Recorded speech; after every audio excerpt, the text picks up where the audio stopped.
What's up everyone, and welcome to Wednesday's edition of Reptile News. Now today we're going to start off in Guam and the brown tree snake.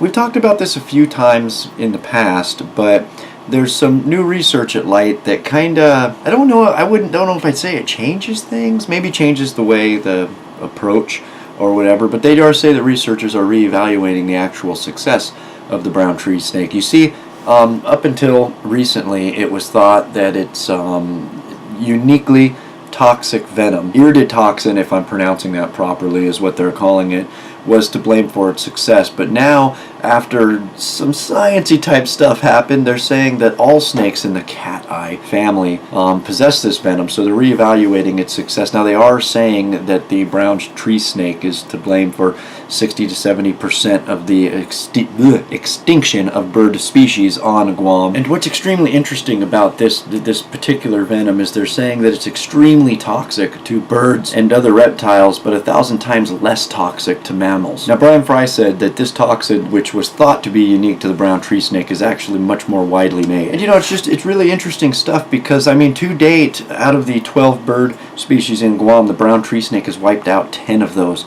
And this has been such a big problem for such a long time, and we followed it through the years, and it just seemed like it was always the same news. So this is new news. I don't know if it's good news or bad news yet, but we'll see. And moving on. And now we're going to talk a little bit about Lonesome George, and this comes from the Smithsonian. And if you don't know who Lonesome George is, Lonesome George was the last of the Pinta Island tortoises, which died in 2012. And apparently a new look at his DNA, as well as others, is starting to shed some light on some of these large tortoises and the not only cancer fighting but the longevity genes in their DNA. Now all this aside, Pinta Island has it's kind of a tragic story behind it, which I'm not going to get into a whole bunch. I will say that way back in the day that tortoise, they say in the article, were a favorite snack of fishermen and passerbyers, and at one point in time there were a few goats released on the island, and it was hopes that these goats would reproduce and create meat for the fishermen, at which time they reproduced way too much, just wiping out the natural habitat of the tortoise. The tortoise was thought to be extinct until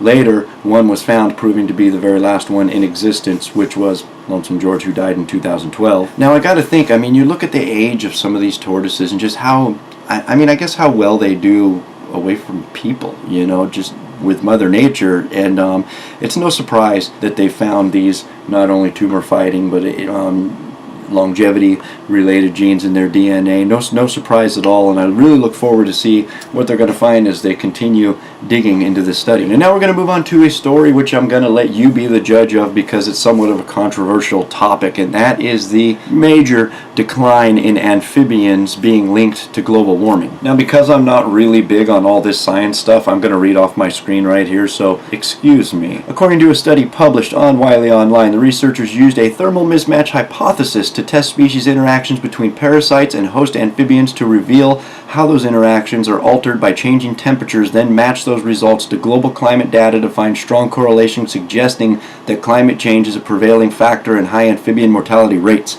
Yeah. Now I guess one of the tests they performed was on a highly endangered frog that was bred in their lab, and they introduced the chytrid fungus to the frog, several of the frogs which they bred at different temperature intervals, or levels, and the highest mortality rates came from those that were introduced at the highest temperatures. So it would seem, it would seem pretty obvious that some sort of outside disease, maybe the disease does better in warmer temperatures and reproduces faster, killing the host animal. I'm not 100% sure. Like I said, lots of sciencey type stuff going on here, but nonetheless a very, very interesting article. Very not interesting for some people, but very interesting for me, and I urge you to go read it if this is the type of stuff you like. And that, my friends, is going to be all your news for this Wednesday. If you'd like to read any more about these stories, those links are right down below here in the description. And as always, if you're still watching, my name is Jason White. Now you know what's going on in the reptile world. Be good to each other, and we'll see you Friday.